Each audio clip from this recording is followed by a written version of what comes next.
With This Curse by Amanda DeWeese. Reading by Elizabeth Klett. "What business brings you to me, Mr. Blackwood?" I inquired. "Are you perhaps seeking a modiste for your wife?" If he had not recognised me, I would not help him to do so. A faint, wry smile touched his mouth. It was a handsomely modelled mouth, I observed with some surprise. But of course, it was Richard's mouth. Strange, though, that every feature that had been handsome and distinctive on Richard had always seemed drab and homely on his twin brother. Identical though the two might have been in most ways, Richard had always been the one who took one's breath away, dazzling and reckless and athletic. Atticus had been the one figure in the background. To realise now that the difference had never been in their physical appearance, but in their personalities, was something of a shock. "My wife," he said, "is indeed the reason for my calling on you, but not in the way you suggest. I believe that you were once in my family's employ, were you not, under the name Crofton?" I nodded shortly. "I gather you've been married and widowed since that time." "Neither," I said, more shortly still. "When I took employment with Miss Ingram and began travelling with her troupe, I found that it wasn't prudent to be known as an unmarried female. Becoming a widow has afforded some protection." The intent scrutiny relaxed. "Ah, yes, I see. Some men will refrain from making unwanted advances if the object of their interest is cloaked in the solemnity of bereavement. It's unfortunate that you were forced into such a deception, but I salute the wisdom of it." The smile again, more relaxed and cordial now. "I must admit, though, that your alias substantially delayed my discovering your whereabouts. I've been searching for you for quite some time now." "Indeed?" The thought made me uneasy. What further ill fortune was this family to visit upon me? My wariness must have shown in my face, for he was quick to reassure me. "Don't be alarmed, Miss Crofton. Or do you prefer Mrs. Graves?" "If you please," I said, wondering if he had guessed that I had chosen the name for its similarity to the only place where I had known happiness, the same place that had destroyed it. "Mrs. Graves, then. I've come with a proposition that I hope you will profit from."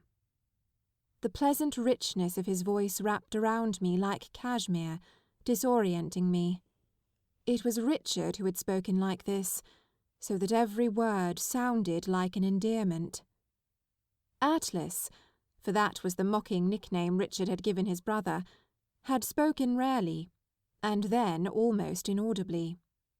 The years had lent him eloquence and assurance, and I found myself resenting him for it. These things had been Richard's birthright.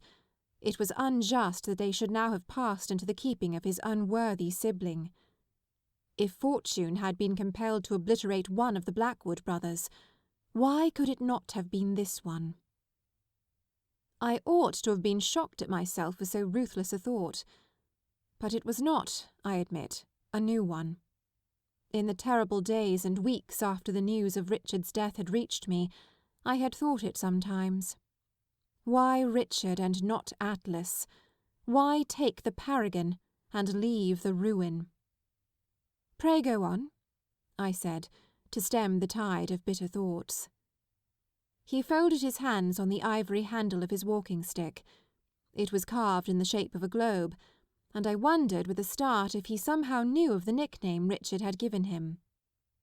"My father is dying," he said bluntly.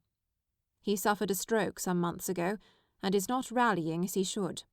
The doctors believe he has little chance of seeing out the year." I could not say I was sorry. Lord Telford had permitted his wife to throw me out of his house and into a world I was unprepared to navigate alone. He continued, "In recent years my father has been much concerned with the future of the Telford title. In particular, it distresses him that I haven't married. He professes to be aware of the quite reasonable objections a suitable young lady might make to my deformity, and the very real possibility that it might be passed down to our children. But he's unaware of the other consideration that has prevented my marrying. The family curse, as it's known. You sound as if you do not believe in the curse, I said, curious in spite of myself. He shrugged, and I noticed again the breadth of his shoulders. I had remembered him as a spindly youth, but perhaps my memory of him had been coloured by dislike, either mine or Richard's. Or perhaps he had a tailor as clever as his cobbler. My belief in it is immaterial, he said. It's the fact that all of the marriageable ladies in my circle believe in it that presents the difficulty. And hence I come to you. How do I come into the matter? I said, startled. I'm not acquainted with any eligible young ladies to introduce to you, if that is your hope. This is my proposition. His blue eyes, icily pale, were once again disconcerting me with their intentness. I'd like to ease my father's last few weeks or months of life by bringing a bride to Gravesend. If you will consent to be that bride for as long as my father lives, I'll settle on you a sufficient income to keep you in comfort the rest of your days.